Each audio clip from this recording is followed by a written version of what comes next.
पाकिस्तान के फौज और दीगर सिक्योरिटी इदारे पाकिस्तान के आईन पर यकीन रखते हैं कि नहीं? वो बस इसी चीज का जवाब दे दे, इसी चीज का जवाब दे कि क्या वो आईन पर यकीन इंडिपेंडेंट सोर्स ऑफ इंफॉर्मेशन है इस मुल्क में? कुछ नहीं है। ये एक और वजह है कि वहां पर ये ज्यादा हो रहा है। खैबर पख्तूनख्वा में एक कानून है जिसका नाम है action in aid of civil power. लिखने वालों को थोड़ा सा भी इंसानियत से शर्म नहीं आ रहा था जब वो इस तरह की बातें लिख रहे थे। Action in aid of civil power जैसे कानून लागू किए गए हैं ताकि और भी आसान तरीके से ये काम किया। बात नहीं कर सकेगा मीडिया पर। जब दहशत फैलेगा तो कोई जज फैसला नहीं कर सकेगा। जब दहशत फैलेगा तो लोग खामोश होंगे। जब दहशत फैलेगा तो आप लूट मार करो, चाहे जमीनों पर कब्जा करो, चाहे मदनियात पर कब्जा करो, कोई आवाज उठाने वाला नहीं है। आज जो ऑस्ट्रेलिया में जनरल कियानी के जजीरे हैं, ये उसी ही दहशत पैदा करने के बाद जो इस वतन को लूटा गया है, जो यहाँ आम आवाम की तबाही और बर्बादी कर दी गई, उस खामोशी में उन्होंने वो बनाए। बिस्मिल्लाहिर्रहमानिर्रहीम। लापता अफराद के हवाले से आज जो प्रोग्राम मुनक्कद किया गया है, इंसानी हकूक़ के आलमी दिन है, इस पर प्रोग्राम के सारे मुंतज़मीन और स्पेशल सरदार जनाब अख्तर मेंगल साहब, सबका शुक्रिया कि उन्होंने इस मजलूम तबके की आवाज़ तवाना करने के लिए यह प्रोग्राम बनाया। यहाँ पर मैं डायरेक्टली लापता अफराद के केस को मुख्तलिफ एंगल से बयान करने की कोशिश करूँगा। सबसे पहले ये किन इलाकों में ज़्यादा होते हैं? लापता अफराद पेरिफेरीज में ज़्यादा होते हैं। वहाँ पर लोगों की तालीम की शरह कम होती है। वहाँ पर ज़िंदगी गुजारने के लिए रोज़गार वगैरह भी नहीं होते हैं। वो लोग किसी अदालत या दफ्तर से भी आशना नहीं होते हैं। और पेरिफेरीज में भी उन इलाकों में ये मिसिंग पर्सन ज़्यादा होते हैं जहाँ मदनियात ज़्यादा होते हैं। मदनियात से जो इलाका जितना भी बड़ा पड़ा है, उतना ही वहाँ पर मिसिंग पर्सन ज़्यादा होंगे। और ये मिसिंग पर्सन्स मतलब कहाँ से करते हैं? ये घर पे छापा डाल के भी करते हैं, ये कारोबारी जगहों से करते हैं, ये होटल से भी उठाते हैं, ये आम रास्ते में बंदा जा रहा हो वहां से भी उठाते हैं, और ये यूनिवर्सिटियों और हॉस्टलों से भी नौजवानों को उठाते हैं। यहाँ BSO को नौजवान बैठे, उन्होंने आज भी बात करनी थी। और फिर जब ये लापता हो जाते हैं तो जैसा मैंने पहले बताया कि वहाँ की तालीम कमी होती है। फिर क्या करते हैं घर में वो? ना तो उन लोगों को दफ्तर का कोई पता है, ना अगर एक्सपार्टा जैसे इलाके हो लोग अदालत से आशना है। वो सब घर में बैठकर एक काम करते हैं, बस रोते हैं। और इस मुल्क में उनके लिए कुछ नहीं होता है। रो खूब रो, दाड़े मार कर, यही उनके साथ एक रह जाता है काम। और फिर इन बच्चों का, जो उनके बच्चे होते हैं, उसका ज़हनी तवाज़ुन क्या होता है? आप बताएं, वो तालीम कैसे हासिल करेंगे? वो रोजगार कैसे करेंगे? हमेशा ये बात दोहराता हूँ कि एक होता है आपका कोई अपना है, वो कत्ल कर दिया गया, शहीद हो गया, उसका गम होता है, काफी भारी होता है, मगर वो रफ्ता उसका जो असर होता है वो कम हो जाता है। लापता अफराद वाहिद मसला है। जो एक बंदा लापता हो गया तो रोजाना उस घर में ऐसा एक माहौल होता है जैसा कि उसका लाश इसके सहन में पड़ा है। वहां पर रोजाना उन पर यही गुजरता है। हर रोज माँ बहन खाने से अपने हाथ पीछे हटा देते हैं कि मेरे बेटे ने, मेरे भाई ने खाना खाया होगा कि नहीं। हर रोज मैं उनके बच्चों की तवाज़ुन, ज़हनी तवाज़ुन के बारे में बात कर रहा हूँ। हर रोज उनके बच्चे एक ज़हनी अज़ियत से गुजरते हैं।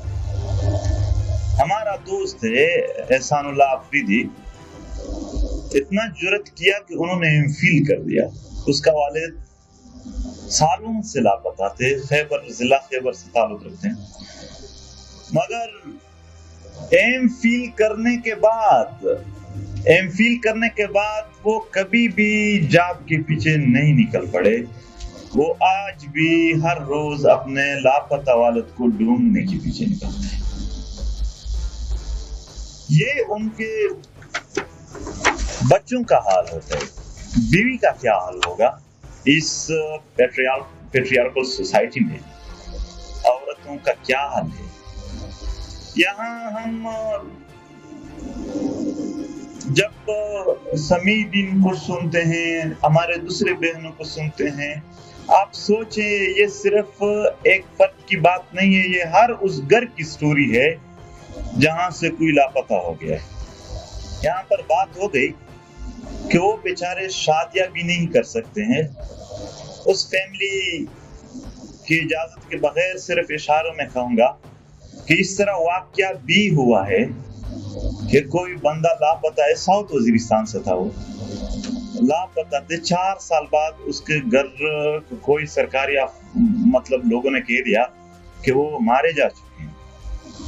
उसकी बीवी की शादी हो गई उसके दूसरा जो भाई था उसके साथ, मगर 2018 में, ये 2016 की बात थी, 2018 के बाद वो बंदा घर आया तो रात को शाम के वक्त वो औरत अपनी सास से पूछती है कि मैं कहाँ चला जाऊं।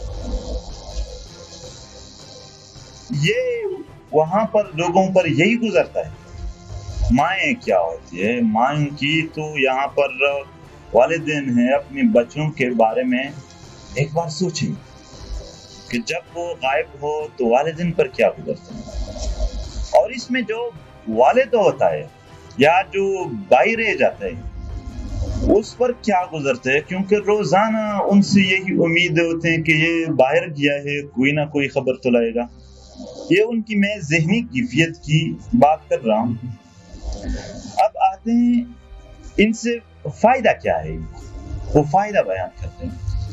एक फायदा है लोकल सतह पर, रिकॉर्ड मौजूद है हमारे पास। अगर किसी भी अदालत में, किसी भी चैनल में जुर्रत है तो हम सबूत के साथ वो रिकॉर्ड पेश करेंगे, वो चलाएं, वो बताएं कि किस तरह लोकल कर्नल, मेजर और दीगर फौजी अफसर उन फैमिली से कभी मुलाकात की उम्मीद के नाम पर, कभी रिहाई की उम्मीद के नाम पर लाखों रुपए लेते हैं। रिकॉर्ड मौजूद है ना। उनसे बादाम और पिस्ते की बड़े बड़े थैलियां मंगवाते हैं। बल्कि मैं जानता हूँ उस बंदे को, बीई खान में रहते हैं, उसने कहा कि उन्हें यही बताया जाता है कि आप बटेर लाए हमारे लिए, उसका गोश्त अच्छा है, फिर हम आपका मुलाकात करा देंगे। आज तक नहीं हुआ उसका। एक तो ये लोकल सतह पर बिजनेस है इनकी, और दूसरा क्या है, दूसरा फायदा ये है कि इसी मिसिंग पर्सन्स की वजह से ये जंग को तौल देते हैं, लंबा कर देते हैं। इसी मिसिंग पर्सन्स की वजह से वो अपने गलतियों को छुपाते हैं। मैं बताता हूँ वो कैसे।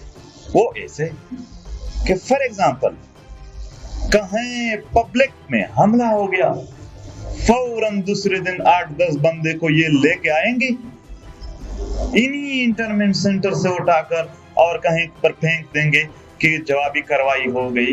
तो अपनी गलतियों को چھپانے کے لیے اور اس قوم کو ان لوگوں کو جھوٹے دلاسے دینے کے لیے بھی یہ استعمال ہوتے ہیں.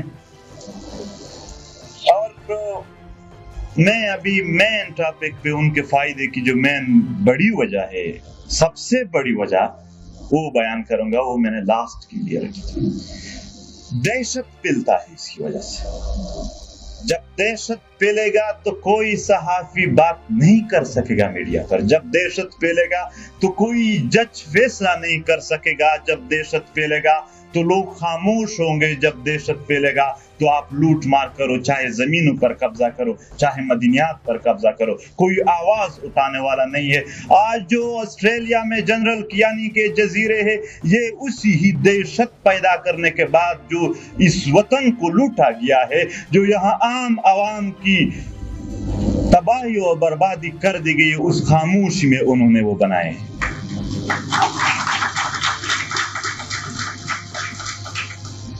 سب سے بڑا کاروبار ہے دہشت.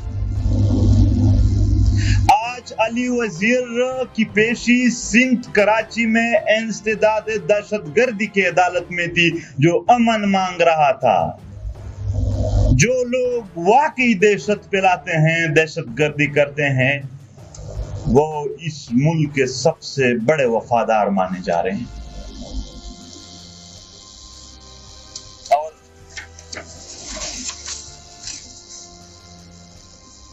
یہاں پر ایک اور بات،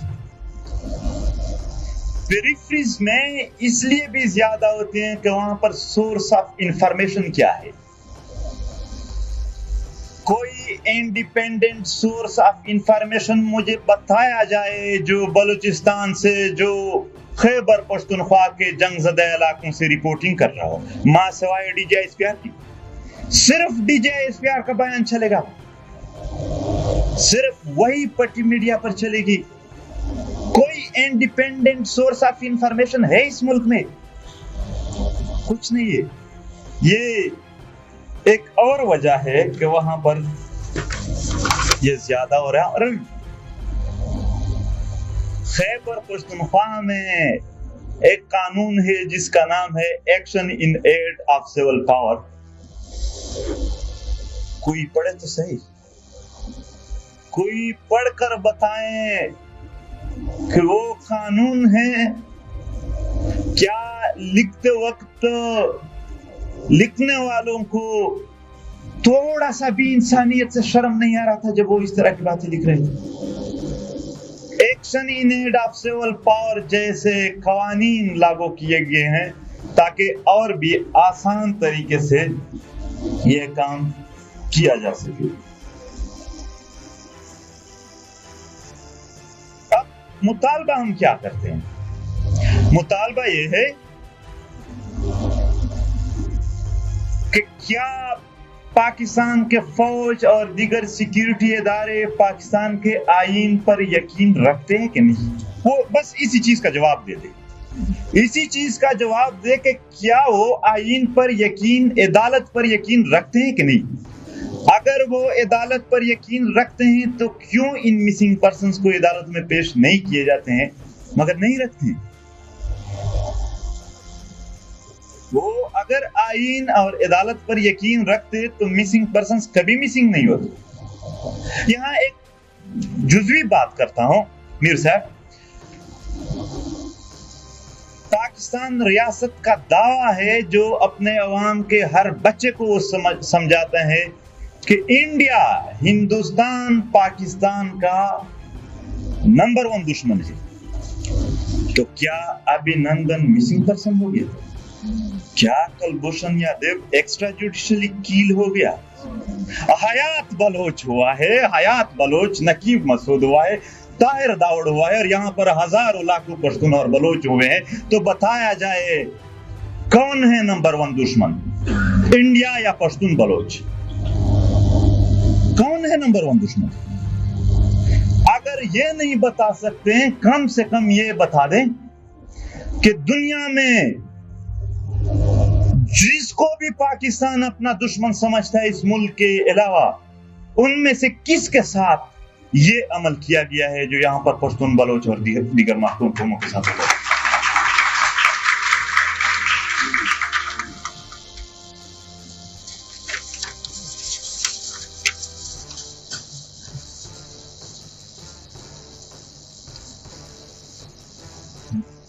بنیادی انسانی حق ہے یہ، عدالت بنیادی انسانی حق ہے۔ کوئی بندہ خواہ کتنا بھی بڑا جرم کرے، یہ پھر بھی اس کا حق ہے کہ وہ عدالت میں پیش کر دیا جائے۔